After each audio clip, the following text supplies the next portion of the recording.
Hey everyone, David C. Anderson here coming at you from the Knife Center, and welcome to Knife AQ number 29, the knife series where I answer all your questions, whether they are sharp or dull. Good stuff this week. I know I always say that, but I really think it's true. We're going to talk about some of my picks for one knife for life, some more options for a kid's first knife, and a few other things as well. Let's get right into it.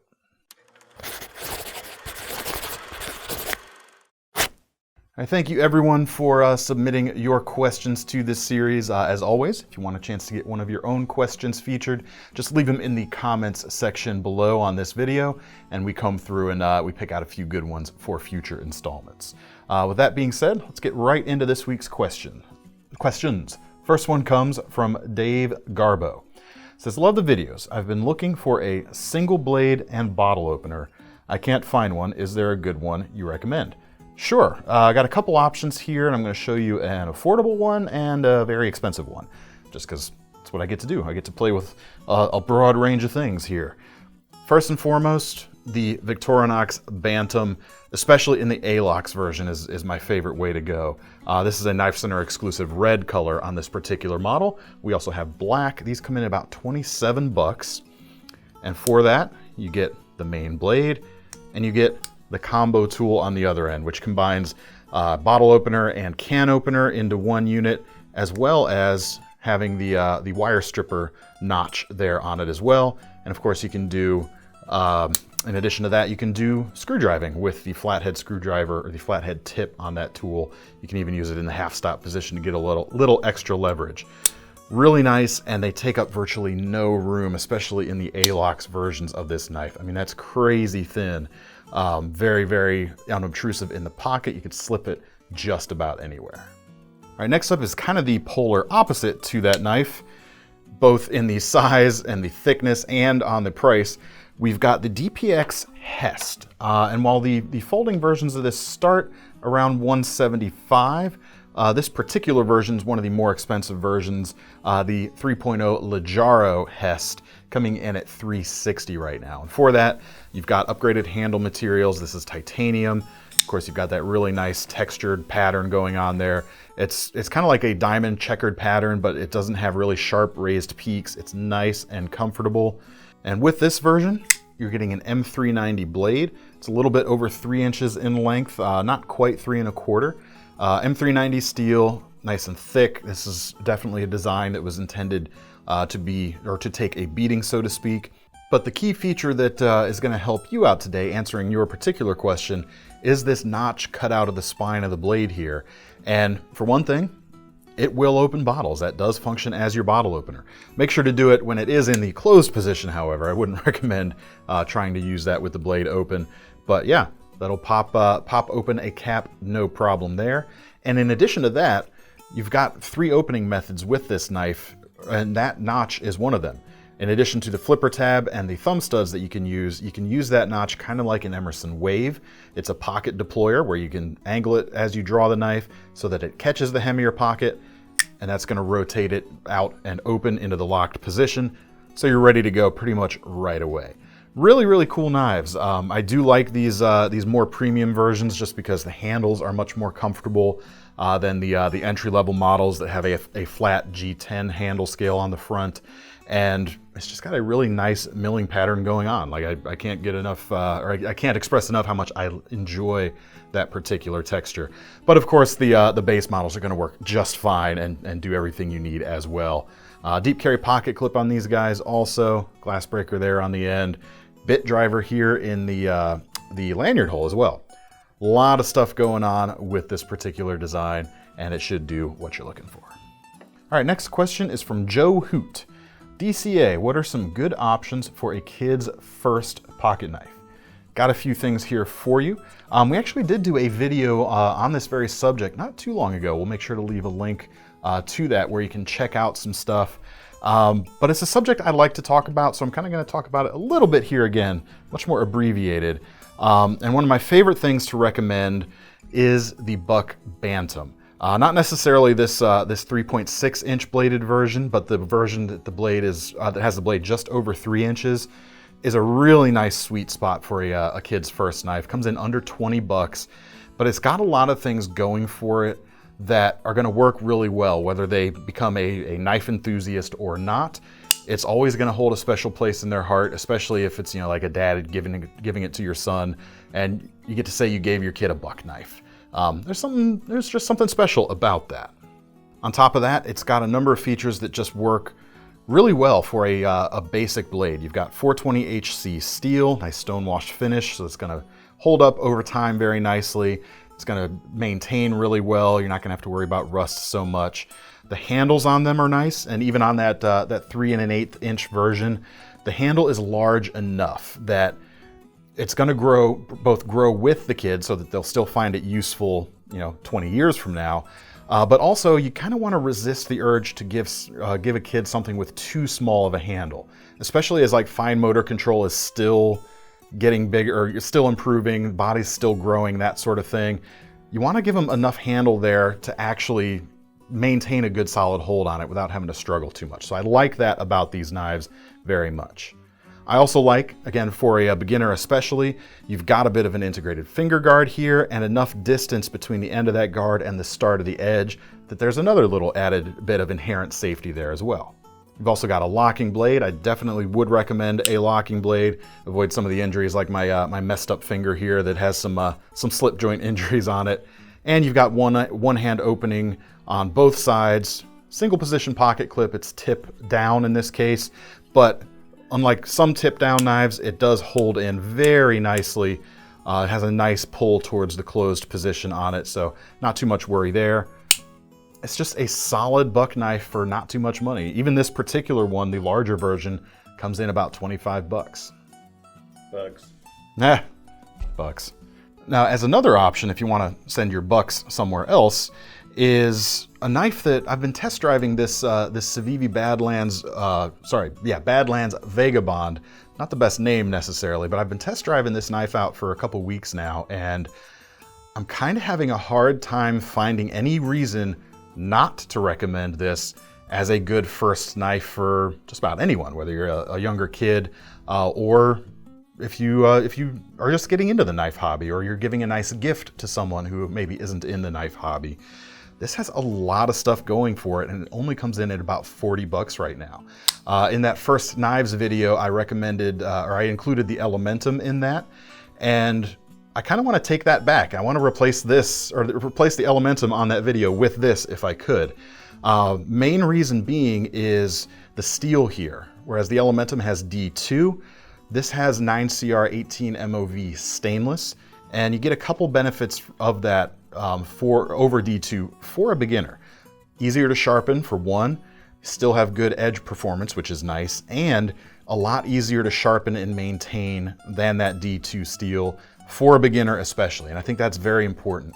If they find it real hard to sharpen a knife, eventually they're going to get tired of it. They're not going to be happy. I think this is a better choice. I think the only thing the Elementum has going for it over this design is that 3-inch blade length, whereas this guy comes in about 3 1/4, which for most folks isn't going to be a concern, but for some folks, depending on where you live, that might be an important length for you.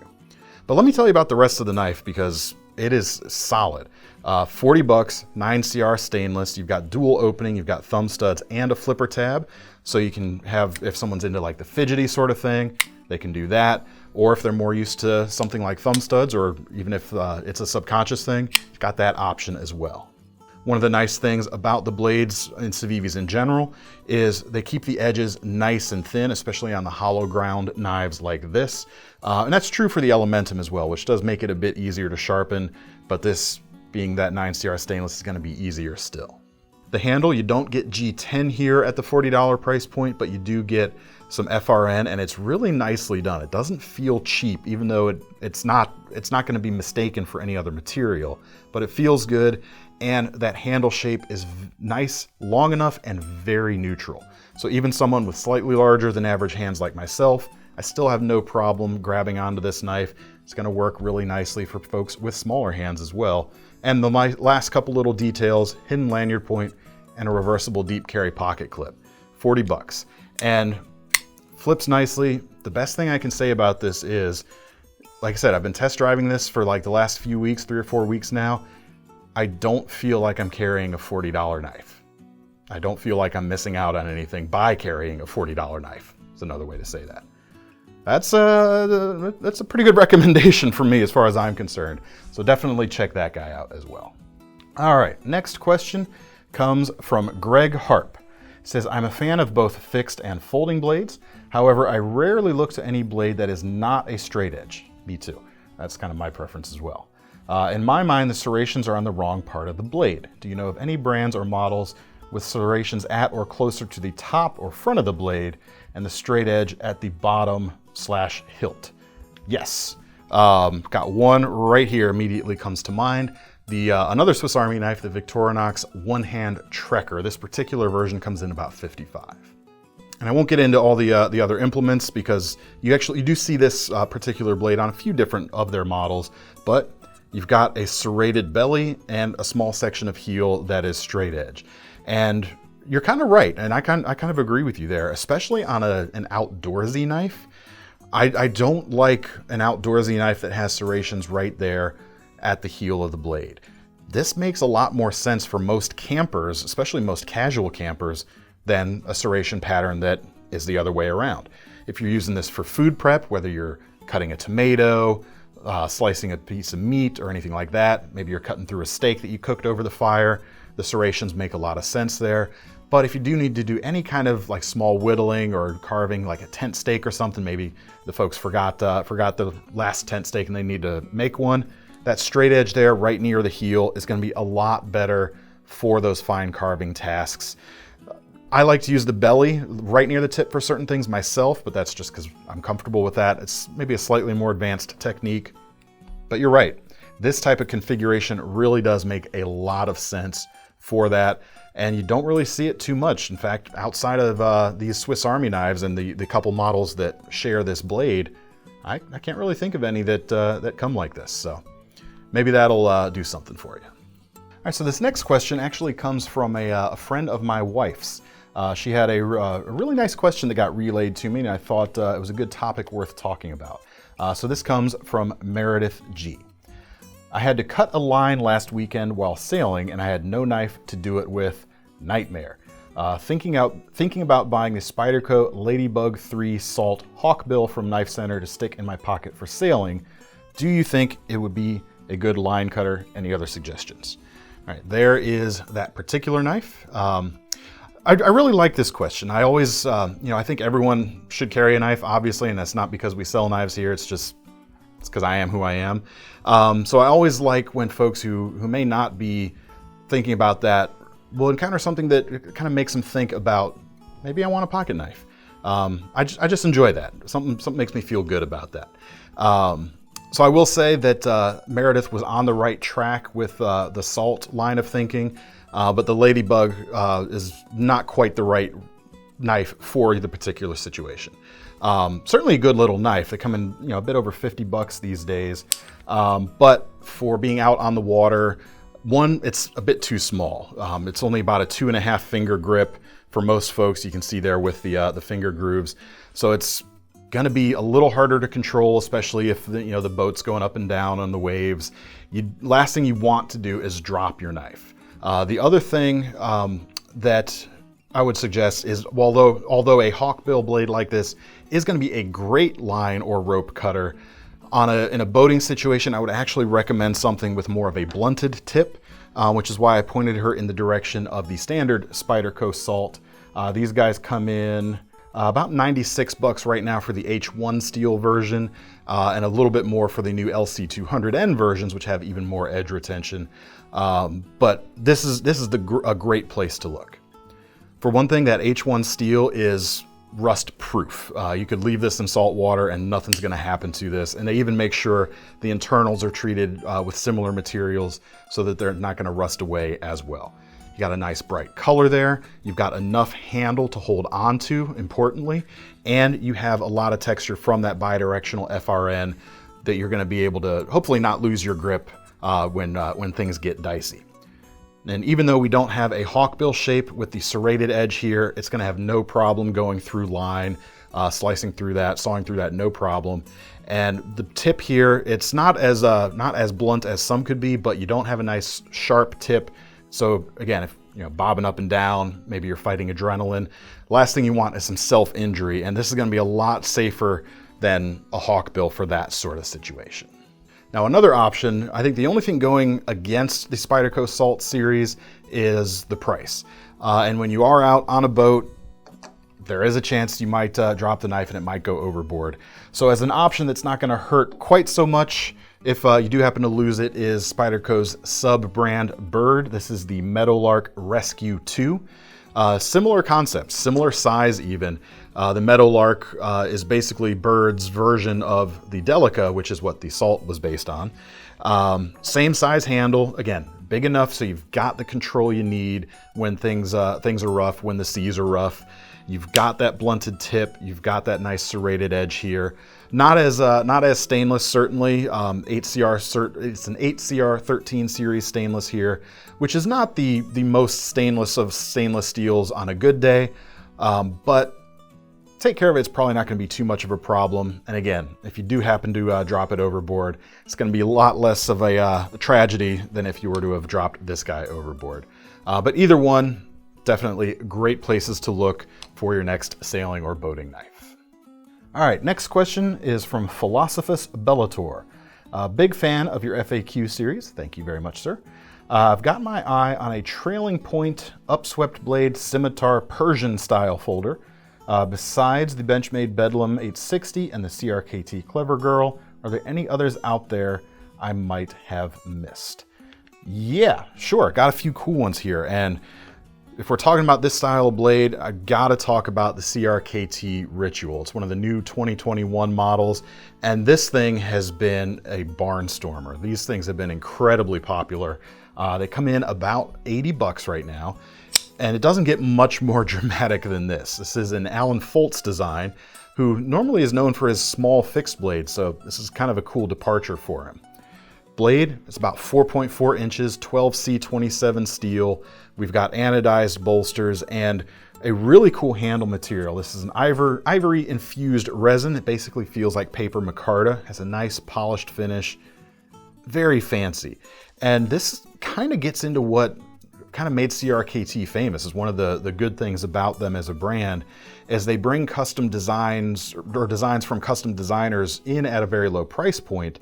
And with this, you even get some of that like custom knife material vibe, even if it's not like titanium and exotic stuff, but you get kind of that look, which is just really nice. We've got a liner lock on this bad boy, and it is an assisted opening knife, but it's not as hard to close as some can be, because it's hard to see on camera, but as you get to the last few degrees, it has a nice bias towards closure, kind of sucks the blade back in. And check out how narrow that folds up when it is folded, compared to how kind of out there and wild it is when open. And it opens quite nice with that assisted opening action. Check that guy out. If that's a little too much for you, if that's probably a little bigger than you might want to carry day to day, I'll show you a premium option here that's a bit smaller from Zero Tolerance. This is the ZT460, which sells normally for about $196. As a pattern, it's obviously a little bit more restrained, but only when you actually hold it up next to that Ritual can you actually say it looks restrained. Just taken on its own, it's definitely got a nice swoopy look without being so upswept that it gets a little harder to use. Blade steel is S35VN, it's about 3¼ inches long. Titanium frame lock flipper with some nice red and black carbon fiber on the front. Like that CRKT, it also folds up nice and narrow, so it doesn't take up a ton of room in the pocket. KVT bearings in the pivot, but no assist here, which has got a nicely tuned, crisp manual action. Excellent slicing profile, easy to carry, very nice. All right, next question is from Seth Turner. He says, I am an automotive mechanic by trade, and I've noticed if I have a pocket knife in my right front pocket, it'll sometimes scrape the bottom of the steering wheel getting in and out. I wonder if you have any suggestions for an EDC pocket knife with a gentler pocket clip material. For sure. Instantly, very easy answer to this is you go with something that has a wire pocket clip. Few companies use them, but Spyderco I think is most famous for them, or perhaps they are more closely identified with Spyderco than other brands. And this guy is what I'm talking about right there. Let's see, I'll hold up one of the other Spydercos as an example. Instead of having the folded flat piece of metal that has the edges you might be able to snag something on, you've just got the 2 bits of wire. So all the corners, well, there are no corners really. Any direction you might contact this clip in is completely rounded over. So it's much more likely to just glide off. In addition to that, of course, it looks nice and classy when it's clipped outside your pocket too, I've always thought. This particular knife is the Para 3 Lightweight. It comes in about 105, made in the USA. You've got a BD1N stainless steel blade here, lightweight FRN handle, so you get that same kind of grip like we talked about on that Salt Series knife earlier. Enough length on the handle there, you can get a full grip, but you still have a sub 3-inch blade. Just overall really nice. If you want something maybe a little more heavier duty, I got one over here actually. I didn't have it on the table. The Manix 2 Lightweight is another good choice. You got more blade length to work with. This particular one has a Spy 27 blade, which is one of Spyderco's new proprietary steels, but you still got a nice lightweight handle construction and a wire clip. This guy comes in about 140. There are some other brands you could look to. Viper and Fox, I think, sometimes use this style of clip, and you can find it with some materials that aren't FRN. Same thing within the Spyderco lineup as well. So if you're looking for something a bit more premium, it's out there. Unfortunately, I can't do a roundup of all of it, but definitely check out that style of clip. All right, the next question is actually 2 questions that I'm gonna kind of combine together. We've got Little Country X, who asks, if you could only have one knife for the rest of your life, which would you choose? And Andre Padilla, who says, if you could only have one fixed blade and one folder, which would you choose? I'm going to go with Andres' rules a little bit better because I get 2 knives and got to cover all the bases. Well, 2 is 1 and 1 is none. It's true, and we're just going to say for the sake of this argument that kitchen knives don't count, so I can still have my kitchen knives. Those don't count as my fixed blade. But for my fixed blade, hands down, without a doubt, my Nordsmith Canteen knife. This is my design.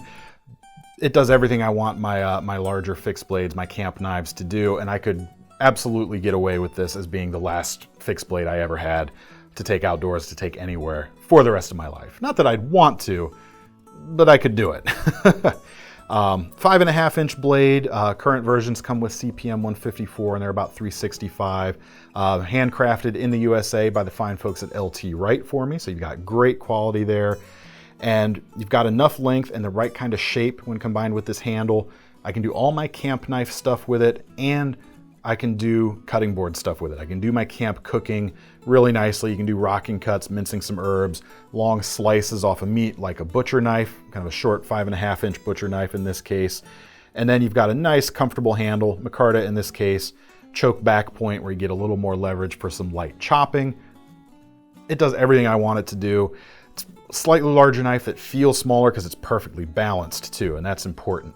So I'm going to be able to pull off medium knife and small knife stuff with it pretty well, which makes it an easy choice. I won't be able to do big knife stuff with it, but I could sub in an axe for those sorts of things if I need to. Now, as for the folder, I'm definitely going to have to go with the Para 3. And kind of the biggest reason there is something I hinted at earlier with that wire pocket clip question. Is the blade length is just under 3 inches, but you still have a large enough handle where it can feel like a bigger knife. And there are some times where I'm heading into some places where I can't have something that's over 3 inches just for local reasons. So this would be the knife. This could cover a lot of bases for me. Big enough handle where I can do big jobs, but small enough I could take it just about anywhere. It's got a locking system, the compression lock, that allows me to keep my fingers outside of the path of the blade edge when closing, which is something I really, really appreciate. It's sort of one of the first things I like to look for when I'm figuring out my EDC choices. Easy to open, nice large hole there. It's going to be easy to open even if I'm wearing gloves. We've also got a nice full flat grind for good slicing capabilities. The tip angles down, it points very naturally, just hits a lot of these marks very nicely. I haven't actually decided though whether I'd go with this version, which is mine, one of the sprint runs from last year with S45 VN, or the lightweight version. Could kind of go one of two ways.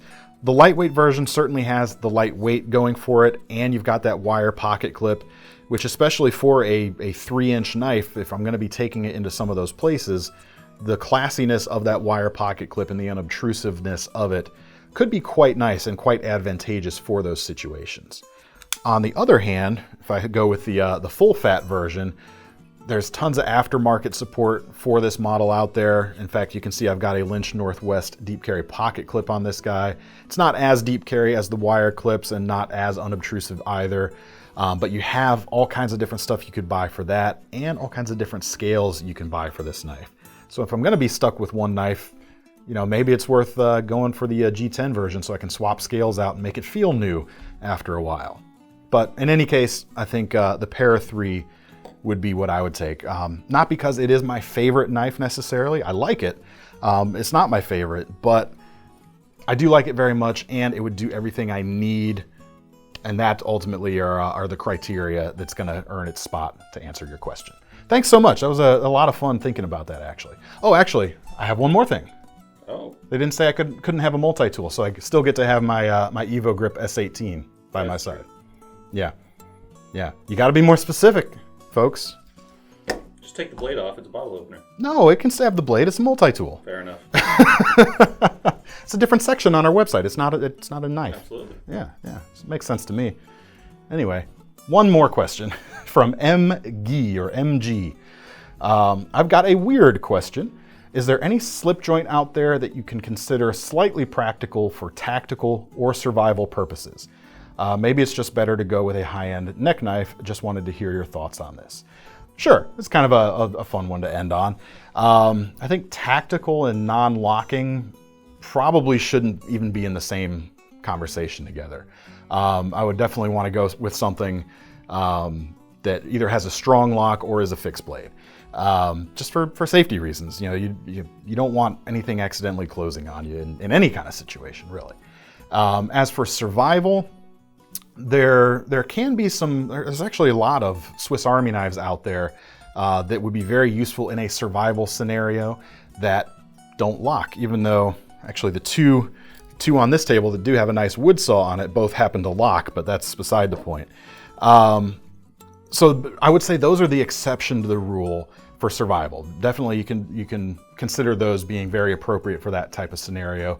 But for a main blade, again, I'd go with something either with a very strong lock. I happen to really like crossbar locks myself. Cold Steel's Triad lock is great. Go with something like that or a nice solid fixed blade. Thanks for everyone for your questions. As always, I had a lot of fun answering them. Make sure to leave your questions below for a chance to get featured in a future video. Want to get your hands on any of these knives? We will leave links in the description to take you over to KnifeCenter.com. And make sure you sign up for our Knife Rewards program while you're there too, because you might as well earn some free money to spend on your next knife if you're putting down your money on one of these anyway.